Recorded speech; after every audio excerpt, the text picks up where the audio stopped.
ಮತ್ತೆ ಈಗ ಅಣ್ಣಾ ಹಜಾರೆ ವಿಚಾರಕ್ಕೆ ಬಂದರೆ ರಾಜ್ಘಾಟ್ನಲ್ಲಿ ನಾವು ನೋಡ್ತಾ ಇದ್ದೀವಿ ನೇರ ದೃಶ್ಯಾವಳಿಗಳನ್ನು. ರಾಜ್ಘಾಟ್ನಲ್ಲಿ ಅಣ್ಣಾ ಹಜಾರೆ ಇವತ್ತು ಉಪವಾಸವನ್ನು ಮಾಡ್ತಾ ಇದ್ದಾರೆ, 1 ದಿನದ ಉಪವಾಸ. ಈ ಉಪವಾಸಕ್ಕೂ ಕೂಡ ಸಾಕಷ್ಟು ಅಡ್ಡಿ ಆತಂಕಗಳು ಇತ್ತು. ಯಾವುದೇ ಕಾರಣಕ್ಕೂ ನಾವು ಅವಕಾಶ ಕೊಡಲ್ಲ ಅನ್ನುವಂಥ ಮಾತನ್ನು ಕೇಂದ್ರ ಸರ್ಕಾರ ಹೇಳಿತು. ಇದೆಲ್ಲದರ ಜೊತೆಗೆ ಏನಂದರೆ ಪೊಲೀಸರು ಕೂಡ ರಕ್ಷಣಾ ದೃಷ್ಟಿಯಿಂದ, ಭದ್ರತಾ ದೃಷ್ಟಿಯಿಂದ ನಾವು ನಿಮಗೆ ಅವಕಾಶ ಕೊಡೋದಿಲ್ಲ ಅಂತ. ಇದಾದ ನಂತರ ಈಗ ರಾಜ್ಘಾಟ್ನಲ್ಲಿ ನೀವು ಮಾಡಬಹುದು ಅನ್ನುವಂಥ ಒಂದು ಅಂತಿಮವಾಗಿ ಒಂದು ಪರ್ಮಿಷನ್ ಸಿಕ್ಕಿದೆ. ಈಗ ಅಣ್ಣಾ ಹಜಾರೆ ನಾವು ಮಾತಾಡ್ತಾ ಇದ್ದಾರೆ, ಅದರ ನೇರ ದೃಶ್ಯಾವಳಿಗಳನ್ನು ನಾವೀಗ ನೋಡ್ತಾ ಇದ್ದೀವಿ. ಈ ಸಮಾಜಕ್ಕೆ लिए एक एक दाने की जरूरत है. बहुत से दाने ऐसे सोचते हैं मुझे रहने के लिए माड़ी है, घूमने के लिए गाड़ी है, मैं जमीन में क्यों जाना. कई दाने सोचते हैं. जो दाने ऐसे सोचते हैं जमीन में क्यों जाना, और जो दाने जमीन में नहीं जाते वही दाने नष्ट हो जाते हैं. क्यों? जो दाने जमीन में नहीं जाते वही दाने चक्की में जाते, पीसते हैं और उनका आटा बन जाता है. जमीन में गए, चक्की में गए, आटा बन गए. जमीन में जाने वाले दानों का आटा नहीं बनता, वो हजारों के दानों को निर्माण करता है, उनका आटा नहीं बनता. कभी सुना? हमारे देश में एक करोड़पति था, उसकी लोग जयंती मना रहे. किसी ने सुना करोड़पति की जयंती? अरे लखपति और करोड़पति की जयंती किसी ने नहीं मनाई. झोपड़ी में रहने वाले की जयंती मना रहे लोग.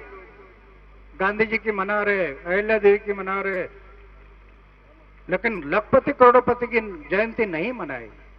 क्या कह रहा है इतिहास? अरे आप जीवन में लखपति बनो, नहीं करोड़पति बनो.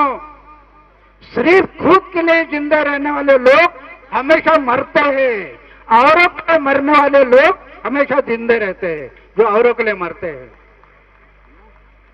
तो ये हमें सोचना है. मैंने सोचा मेरे जीवन में 26 साल की उम्र थी, युवा था, सोचते बैठा और एक विवेकानंद की किताब हाथ में आ गई, जीवन समझ में आ गया. उम्र के 26वें साल में मैं तय किया एक दाना बनना, जमीन में जाना. 26 साल की उम्र में तय किया. जब तक जीना समाज भलाई के लिए, समाज के भलाई के लिए जीना, देश के भलाई के लिए जीना, ये मैं तय किया.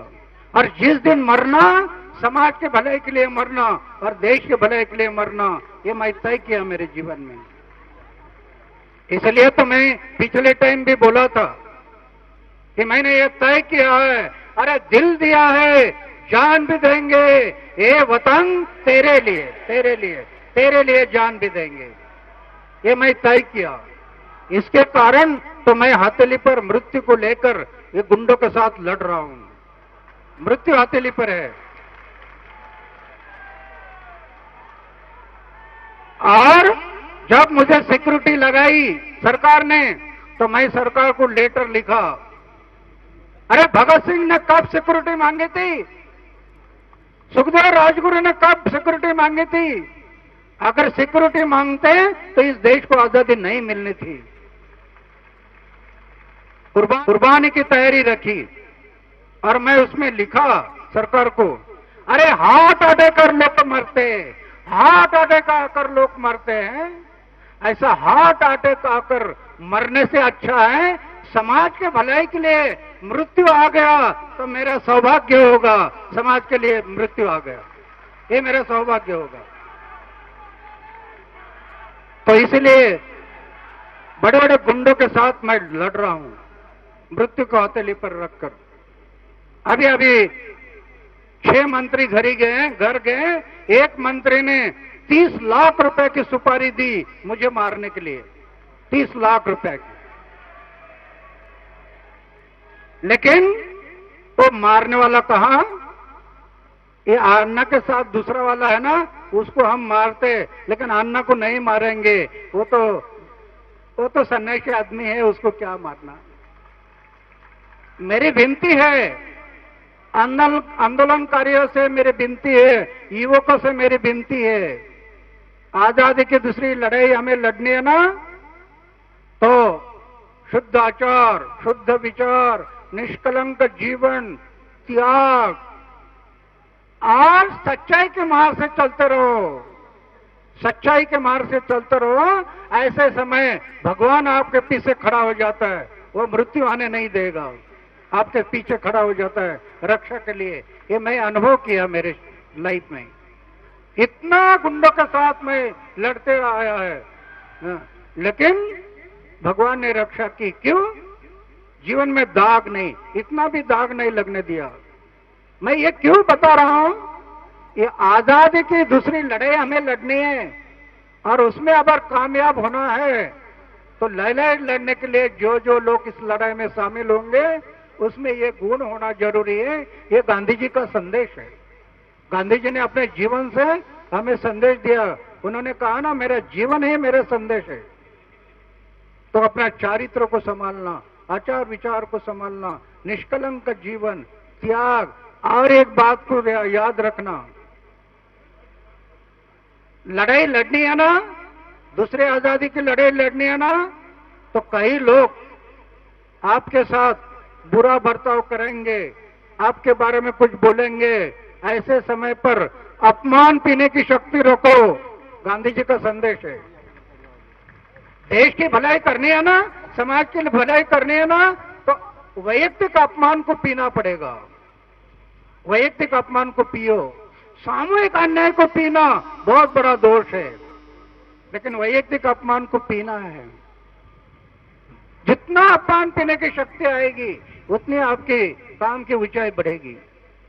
तो मेरी विनती है सब आंदोलनकारियों के, और साथ साथ अभी अरविंद जी ने गवर्नमेंट के बारे में जो बताया है, तो मैं गवर्नमेंट को भी कुछ करना चाहता हूं।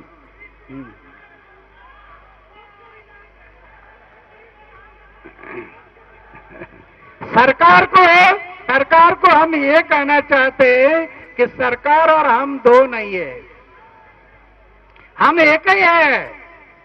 सिर्फ आपके दिमाग में हम मालिक जो बैठा है ना, उसको निकाल दो और हम सब एक है बोलकर चलना सीखो, तो हम सब इकट्ठा आने से ये देश आगे बढ़ेगा। आप मालिक नहीं है, आप मालिक नहीं है। 26 जनवरी 1950, 26 जनवरी 1950 जिस दिन हम प्रजासत्ताक दिन मनाया, उस दिन इस देश की जनता इस देश की मालिक हो गई है। जनता मालिक है। 26 जनवरी 1950 प्रजासत्ताक दिन, जिस दिन प्रजा की सत्ता आ गई वो दिन हम मनाया 26 जनवरी, और तब से हम प्रजासत्ताक दिन मना रहे। कहा? स्कूल के ग्राउंड में, गांव में, स्कूल के ग्राउंड में प्रजासत्ताक दिन। अरे प्रजासत्ताक दिन गांव में, स्कूल के ग्राउंड में मना रहे, और सत्ता है दिल्ली में, हरियाणा दिल्ली में, तो इसको क्या प्रजासत्ताक कहेंगे? अरे सत्ता जब तक लोगों के हाथ में नहीं आएंगी तब तक प्रजासत्ताक नहीं। प्रजा के हाथ में सत्ता आनी चाहिए, तब प्रजासत्ताक। वो काम हमें करना है लोकपाल के बाद, लोकपाल के बाद वो काम हमें करना है। ये सरकार ये भूल गई है कि जनता मालिक हो गई। संविधान के मुताबिक सरकारी तिजोरी का नियोजन करने के लिए और कानून बनाने के लिए जनता ने अपने सेवक भेजे हैं, एमएलए और एमपी। ये हमारे सेवक है, मालिक है जनता, ये सेवक है। राष्ट्रपति ने क्या किया? Government servant, IAS, IPS, IFS, सनदी ऑफिसरों को सिलेक्शन किया, वो भी गवर्नमेंट सर्वेंट। गवर्नमेंट है जनता और सर्वेंट है सेवक। तो जनप्रतिनिधि जनता के सेवक है, ऑफिसर जनता के सेवक है, मालिक है जनता। लेकिन जनता सोने के कारण जो मालिक है उनको बनाया सेवक, और जो सेवक है वो बन गए मालिक। उसको बदलना है हमें, उसको बदलना है। ये आजादी के दूसरी लड़ाई में उसको बदलना है। तो मेरी विनती है सब आंदोलनकारी भाई बहनों को बहनों से मेरी विनती है कि आजादी की दूसरी लड़ाई में हमें ये करना है। आप अधिकांश लोगों को पता होगा, लेकिन जो परिवर्तन आना है, ये सरकार क्या मानती है? लोकसभा, दिल्ली की पार्लियामेंट ये लोकसभा है, बस इसके आगे उनके देखने की दृष्टि नहीं है। इसको बदलना है। जैसे दिल्ली की पार्लियामेंट है, ऐसे राज्य की पार्लियामेंट है, और दिल्ली और राज्य की पार्लियामेंट है, उससे बड़ी है गांव की पार्लियामेंट, विलेज पार्लियामेंट, ग्राम सभा। ये दोनों से बड़ी है। क्यों? ये दोनों को जन्म दिया ग्राम सभा ने। एमएलए एमपी को किसने भेजा? मतदारों ने भेजा। तो ये इनके दिमाग में नहीं है। वो बात आगे लानी पड़ेगी। सत्ता का विकेंद्रीकरण करो, ग्राम सभा को पूरे अधिकार दे दो, ये भी आगे होना है, विकेंद्रीकरण। तो मेरी विनती है, देश में जितने युवक है, ये मेरा आशा स्थान है। अभी महाराष्ट्र में 3 लाख कॉलेज के युवकों के साथ मैं संपर्क किया, जगा रहा उनको, जगा रहा ये आजादी की दूसरी लड़ाई के लिए। युवा शक्ति में मेरे राष्ट्र शक्ति, ये राष्ट्र शक्ति है, उसको जगाना है। लेकिन युवक कौन? यहां बैठे 60 साल के बुजुर्ग है, वो कहेंगे ये तो 35 साल के युवकों के लिए कह रहे, हमारे लिए क्या?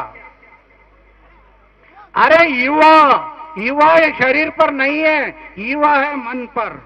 जिसका मन युवा है वो युवा।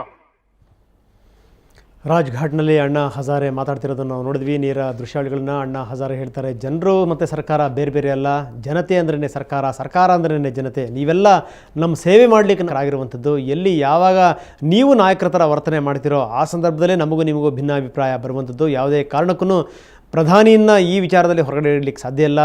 ಜನಲೋಕಪಾಲ್ ಮಸೂದೆ ವ್ಯಾಪ್ತಿಗೇ ಪ್ರಧಾನಿ ಬರಬೇಕು, ಆಗ ಮಾತ್ರ ನ್ಯಾಯ ಸಿಕ್ಕಾಗುತ್ತೆ ಅಂತ. ಬಾಬಾ ರಾಮದೇವ್ ಅವರ ವಿರುದ್ಧ, ಬಾಬಾ ರಾಮದೇವ್ ಅವರ ಭಕ್ತರ ಮೇಲೆ ಏನು ದಾಳಿಯಾಗಿತ್ತು ಪೊಲೀಸರದು, ಅದರ ವಿರುದ್ಧವಾಗಿ ಇವತ್ತು ರಾಜ್ಘಾಟ್ನಲ್ಲಿ ಅಣ್ಣಾ ಹಜಾರೆ ಇವತ್ತು ಉಪವಾಸವನ್ನು ಕೂತಿದ್ದಾರೆ. ಬೆಳಗಿನಿಂದ ಸಂಜೆವರೆಗೆ ಉಪವಾಸ. ಸಾಕಷ್ಟು ಜನ ಇಲ್ಲಿ ಜಮಾಯಿಸಿದ್ದಾರೆ, ಸಾವಿರಾರು ಜನ ಇಲ್ಲಿಗೆ ಬಂದಿದ್ದಾರೆ. ಬಾಬಾ ರಾಮದೇವ್ ಅವರ ಭಕ್ತರು ಸೇರಿದ ಹಾಗೆ ಹಲವಾರು ಹೋರಾಟಗಾರರು ಇಲ್ಲಿ ಪಾಲ್ಗೊಂಡಿದ್ದಾರೆ. ಇದರ ಬಗ್ಗೆ ಇನ್ನಷ್ಟು ವಿವರಗಳನ್ನು ನೀಡ್ತೀವಿ. ಅದೆಲ್ಲದರ ಜೊತೆಗೆ ಮೈಸೂರಿನಲ್ಲಿ ಆನೆಯ ಆಪರೇಷನ್ ಏನಿದೆ, ಅದು ಯಾವ ರೀತಿ ಸಾಗ್ತಾ ಇದೆ, ಆನೆಯನ್ನು ಈಗಾಗಲೇ ಸಾಗಿಸಲಾಯ್ತಾ, ಇನ್ನೊಂದು ಆನೆಯ ಕಥೆ ಏನು, ಎಲ್ಲ ವಿವರಗಳನ್ನು ನಿಮಗೆ ನೀಡ್ತೀವಿ. ಅದಕ್ಕಿಂತ ಮೊದಲು ಮತ್ತೊಮ್ಮೆ ಸಣ್ಣ ವಿರಾಮ.